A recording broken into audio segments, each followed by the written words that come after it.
Hello, hello. Welcome to this episode of Rupel Boom. It's going to be a nice, relaxed episode. It's ridiculously late or early in the morning as I've had a little FM session. Currently on the 18th of March 2037. And you can see the first knockout round of the Champions League. We have a comfortable 3-0 lead going into the second leg at home against Juventus. Schedule is looking like this. Only the one game where we dropped points. And fair play, Royal Excel Mouscron got a draw against us.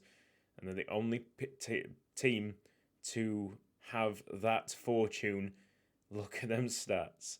I've actually wrote some stuff down. I'm going to actually watch a couple of goals. Oh my goodness. Don't usually do that often, but there's been a lot going on at this club over the last few months.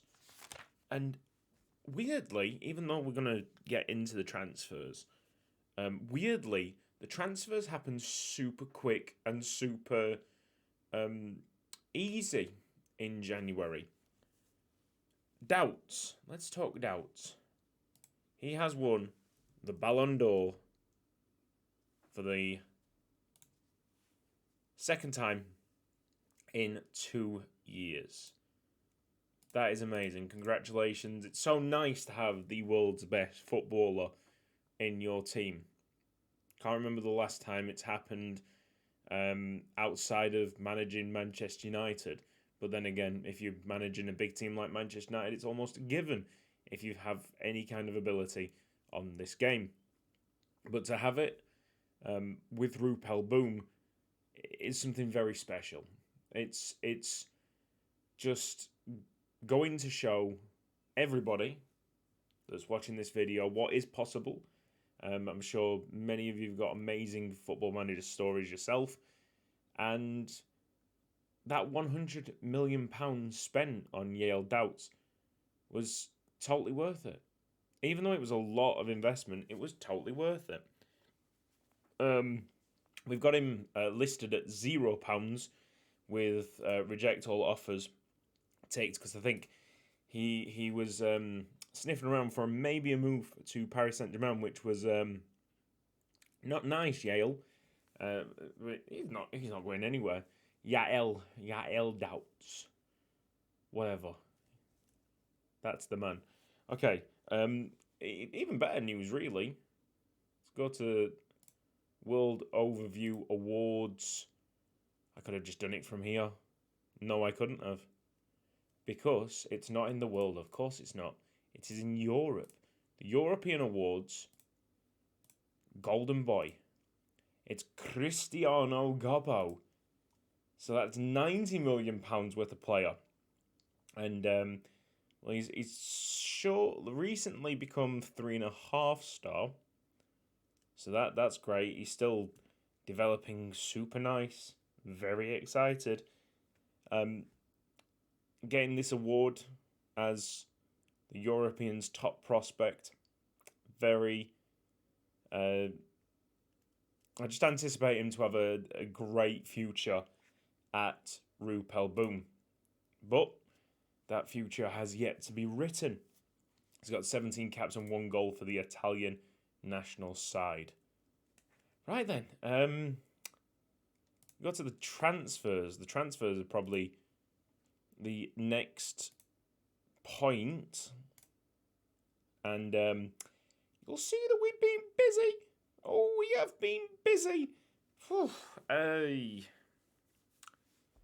The January big outs, and they are massive. Federico Diaz, I said, no 58 million pounds to Bayern Munich. Yes, to 60 million plus 40% of the next transfer. That, in my opinion, is where you nod, make it agreeable, especially with the talent that you've got on the left-hand side. It's a good deal to be had. Of course, I had been looking at a German centre-back that was going to cost me about £80 million to bring in. So Federico Diaz, that was the first step towards getting what I needed to get done in January or in the summer. Good sale in my opinion. He's obviously gone to Paris Saint-Germain. He'll make them a bit stronger, but it won't make us any weaker because Bilek, I think, was just a bit better. That's my opinion. They were both brilliant players. Kenny Moreira went to Manchester City, 25%, 40% of next sale, I believe. His valuation has skyrocketed. They always do, leaving Belgium. And then the heartbreaking one. The one that eventually had to happen. The 26-year-old and our longest standing player at that point, and maybe of all time, honestly, with how quickly the ins and outs were going, we held on to Marcus Paulo as long as what we could. But of course, seeing that German guy, we were like, well, if we can sell Marcus Paulo, it will just pave the way. It'll allow us to sign up the German centre-back. And that's what happened. Chelsea paid 55 million plus the 40% of next sale. These are really, really good transfers for us because not only is it big money, but it's also securing that big money for the future if any of these get transferred, or if we just trigger the sale of the clause at any point.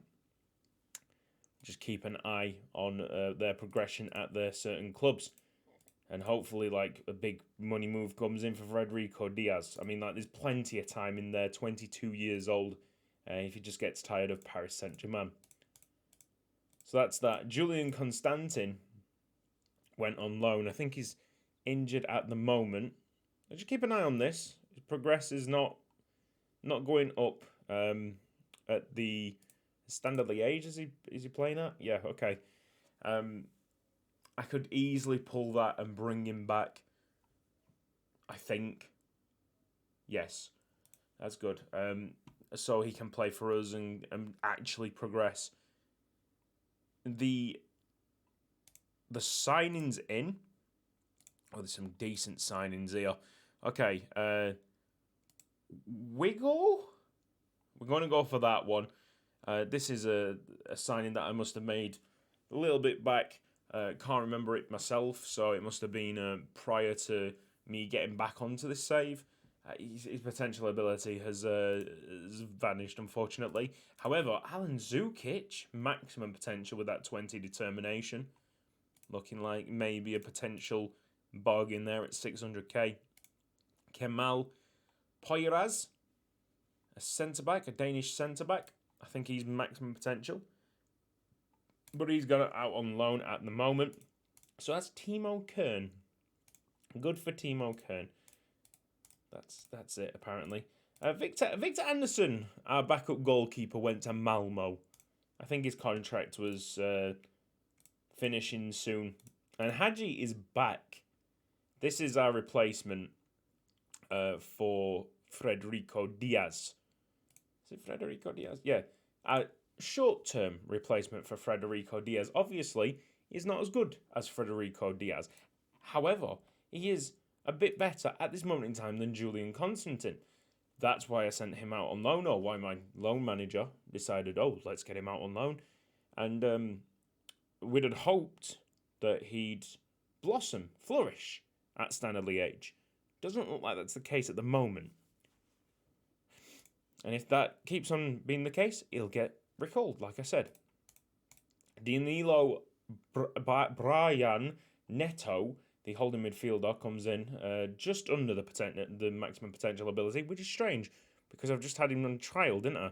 The last episode he was on trial to us, and it looked like he was maximum potential, but it turned out it was only 4.5 star.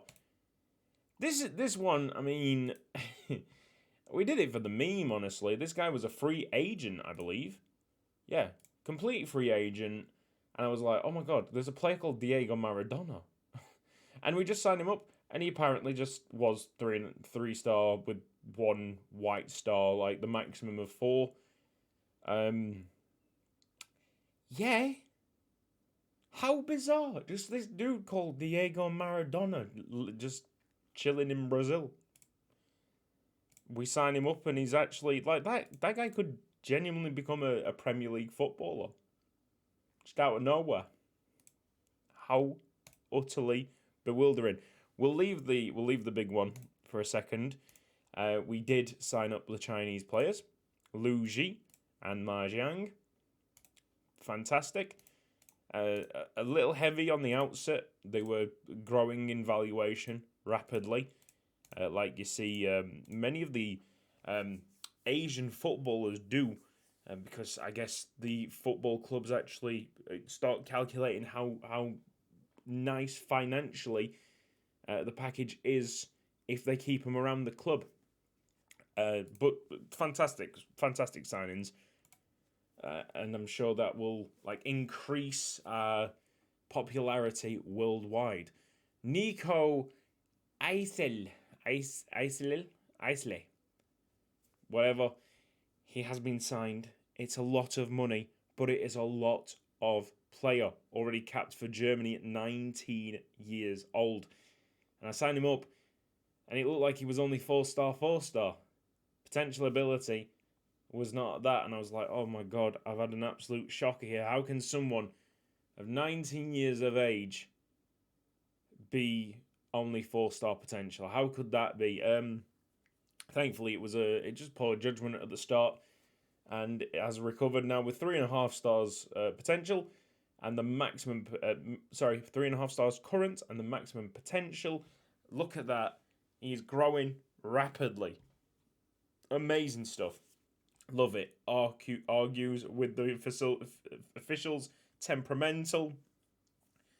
Oh, you love to see it. This is the future right here.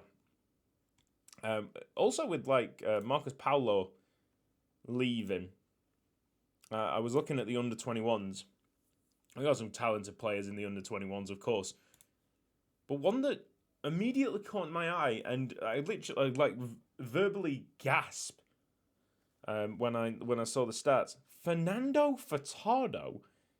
I'd sent him out on loan on PSG, and I knew he was decent, but the rate that he's actually developed, we already had the replacement here for Marcus Paulo. He might actually be even better than Marcus Paulo. And there was a little bit of oversight there. The loan manager obviously keeps tabs on the under-21s, under-18s. I wish I could, but the save moves at a quick pace. And this one clearly went under the radar a little bit. If I'd known this, I might have got Paulo out a little bit sooner. But I'm glad that things have dropped the way that they have, because 55 million plus 40% for Marcos Paulo is really good business in my eyes. So I think that's everything caught up in terms of transfers. I want to get on to Club Brugge. Where Club Brugge? This game here, the 25th of January, was Marcus Paulo's final game. And I'm pretty sure he was captain. He's been captain for ages, surely. I'm not making that up. I don't believe. And he scored on his final ever game. The final goal of that game was... the final goal that Rupel Boom scored of that game was a header by our captain, Marcus Paulo. Yep, I can see the captain's armband on him. He was captain for a long time, because the screen for choose a captain was one that I hadn't seen for ages. Once Marcus Paulo had left, I was like, oh, okay, who's going to be captain now? And I think I chose Denis Freitas, who has the best leadership at 16, with Yale Doubts as his vice. Of course, Yale Doubts will get much of the armband because I have a rotation of midfielders. To follow that up, Club Brugge. So we'd seen the old centre-back scoring. It didn't take long to see the new centre-back scoring the opening goal against Eupen, the 4-0 win on the 16th minute. A lot of money ploughed in, but he's looked the part, looked every bit of the part, and the power header going through Abate gives his first goal. I just don't want to call it Isel, because kind of Doesn't feel right, does it? It seems like Eisel is suspended for this match. Apologies, I've ate some very spicy rice, and that just came up and burnt the back of my throat again. Uh, so suspension for Eisel, suspension for Dennis Freitas, injured Tereu. Hopefully he's all right. I think we're doing some kind of specialist treatment on him to try and take away a knock, a consistent thing that he keeps on getting. History on the injuries. Currently, it is a lower back stress fracture, which he's never had before. So, why is it saying take him to a specialist and maybe we can figure it out long term when he's never had that injury before? Anyway, it's a major severity. Yeah. So this is major. It's his first major injury. But he's not. I don't think he's going to be out for long. I think it's maximum of 2 months.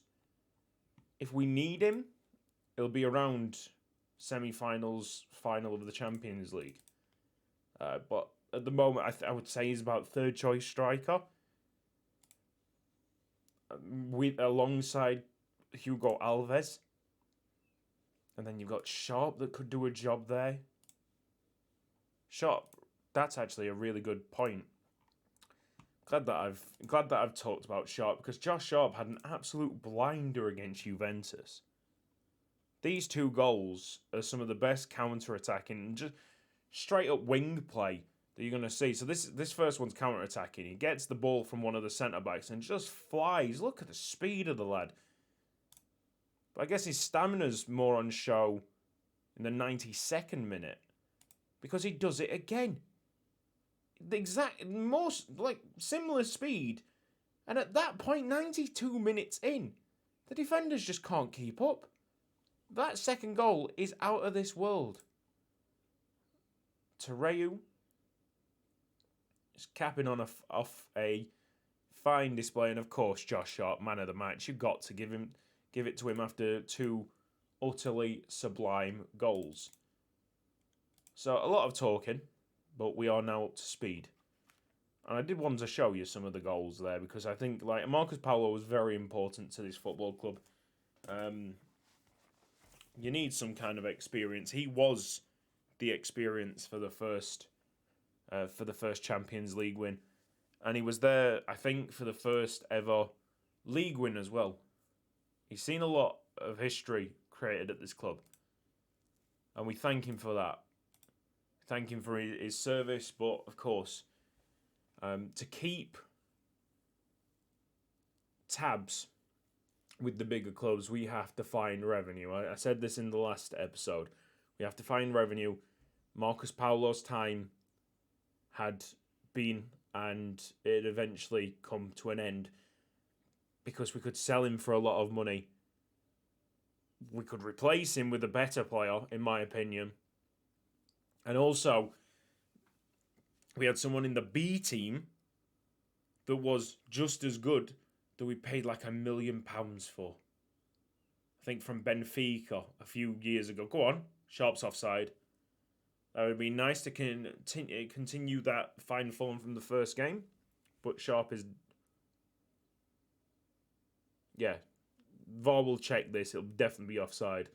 For a second there, I thought they were going to allow it. I was like, surely not. All we need to do is to see it out. Don't even really want to do many highlights, because, honestly, this episode is more just like a catch-up, honestly, because the transfers have been massive. Excuse me. The transfers were absolutely massive this January. And I think I might do more business like this, because I'm usually one to get my business done as soon as possible in July. So I know the squad as much as I possibly can for the entire season. But I was looking to possibly sell Diaz and Paulo. More so Diaz, Josh Sharp maybe, Although that's gone out the window, I'm keeping Josh Sharp just because of how rapid he is. Excuse me. I was looking at definitely moving on Federico Diaz, but the money just wasn't there. And in January, same kind of interest. Of course, is a world class player. However, I go 60 million, 40%, and they snapped my hand off. It's I guess it's the demand. It is the demand in the January transfer window. The game I didn't expect to. Oh, they've got a goal. Okay, all right, just keep an eye on it. I didn't expect the January transfer window or the game to understand the inflation in the January transfer window, but it seems that it does. That might come to my advantage later on. Maybe next year we would run a little test. Maybe shortlist a couple of players for sale. Obviously, shortlist the players that we could sell. Maybe get a couple of feelers, but don't do any action in the summer. And when the winter comes, see what happens. See how desperate the clubs are. Because it then gets to business time in the leagues. Some managers might have to keep the jobs or trying to save the jobs. Oof, what an effort. That hit the post. I thought it was a big save, but no, Gobbo's shot just crashed off the crossbar. Juventus are leading 1-0. Surprise here. After 14 shots, 3 shots. I'm speechless at that. I'm actually going to be very angry. Because it's not just the advancing into... Oh, this is a bad injury. Get Frogner on. It's not advancing into the quarterfinals that I'm worried about, but... No, all them wonderful green circles that we've had in the schedule, yeah? Fair enough, we got 1 draw, but that's still unbeaten in every competition. And we got a very unique opportunity, although incredibly difficult, to stay unbeaten in all competitions through the entire year. I know that is ridiculous talk, but we just keep it going as far as possible, I would say. And let's just see what happens. I mean, we'll try and get through this game, but it doesn't look like we're going to do anything, really. 25 minutes. We have been knocking on the door. Let's have Alves on Calandra. Calandra against his old club. Maybe on the right-hand side. That'll be it for me. That'll be it for the old subs.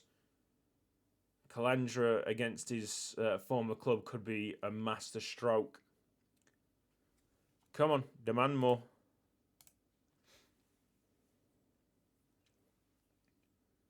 Let's see. Just get the draw. A draw, and I'm absolutely fine. A loss, I'm fine. But undefeated season?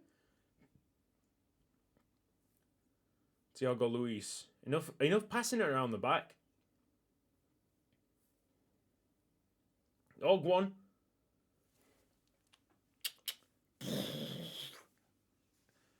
Subs paid off. Hugo Alves just hammers it in with his left foot. There you go. Furtado started the build-up there at centre-back. Bilek with the assist. It's almost like Diaz and Paulo. Not going to get missed at all. I'm sure in a couple of games we'd love their presence, but in terms of quality, we've got it here. We don't need those players. That's why we've moved them on. Can't put a price on Paulo's experience. That's something that we might miss. Something that I'm going to risk in the massive, massive games. Doubts. Loses the ball. No, we have it. Is this our chance to maybe win The home leg as well. No, it isn't. Don't mess it up. That's a solid standing tackle from the book, Thiago Luiz. Feels like this episode has gone on forever. Just as we hit injury time in the second half, Yael doubts. A low cross. Thiago Luiz did very well on the right-hand side. There he is. Open his body up. Side foot. Too much power. Not that much accuracy, to be honest, but best player in the world, mate. Makes the difference. To be honest, in the stats, kind of deserved it. Right, okay, let's have a look at Star Borges' injury. If we see him out for a long time, that could spell disaster. Oh, yeah, it's a broken foot. It's a broken foot. So he's out. He's out for the rest of the season. Frogner, my man. Wow, what a chance now. Just just remember that Frogner, like Eisel, 19 years old. These are teenagers. Okay, send to a specialist. I want him fresh, fit, as quickly as possible. He's just incredible. That is a shame. Broken foot. £8.68 million is our reward. Now, is there going to be a draw? Yes. Semi-final and quarter-final draw. We have another injury, but that's for one of our under-21 players. He's out on loan at the moment. Sorry, I've been playing with the beard a lot this episode. It's very long. I don't usually have it this long. It's almost pube-like. It's horrible. Let's see this draw. Go on, the thing's been going for 27 minutes. If you draw, automatic. Who are we gonna get? What's the teams looking like? Barcelona, Bayern Munich, Inter, City, Porto. I mean, Liverpool and Barcelona are out of there. Bayern Munich. Have we ever played Bayern Munich? Rupel Boom. Oh, that is a very nice draw for us. And then give us Bayern Munich into Milan after that. Go on. Give us Bayern Munich into Milan. Nah, not these. Liverpool or Barca in the semis. That's going to be really tough. Yeah. But it might set up an easier final. I mean, we will probably get to the semis. I don't think we need to do a two game next episode. Just focus on the second leg against Porto, which is on 15th of March. April. What an idiot. Okay, that's it. We're finally done. That did feel like a marathon, didn't it? But there was a lot of information. A lot more than what's usually around. It's just how mad, how swift everything happened in the transfer window. These, although they were, did look like they'd spread apart and maybe there was loads of negotiation. No, not really. Just a little bit back and forth over one day, and it was like, yeah, okay. It was more the work permits, more than anything, were just delayed, especially Marcus Paulo. That took forever for some reason. Okay, hopefully I've got everything across. Wage budget's gone down drastically. We're in the negatives there because I think, wherever he is, I think it was Tereu who we've improved that, and we've improved Simsex, yes. We've improved a couple of contracts, big time. We're talking 60, 70,000 pounds on top of their existing contracts per week. Yeah, big money, a lot of money coming out. We're currently spending £1.7 million a week on wages. Woo, that is a lot. All right. See you for the second leg of the Porto game. But until then, bye bye. Stay safe. Fucking idiot.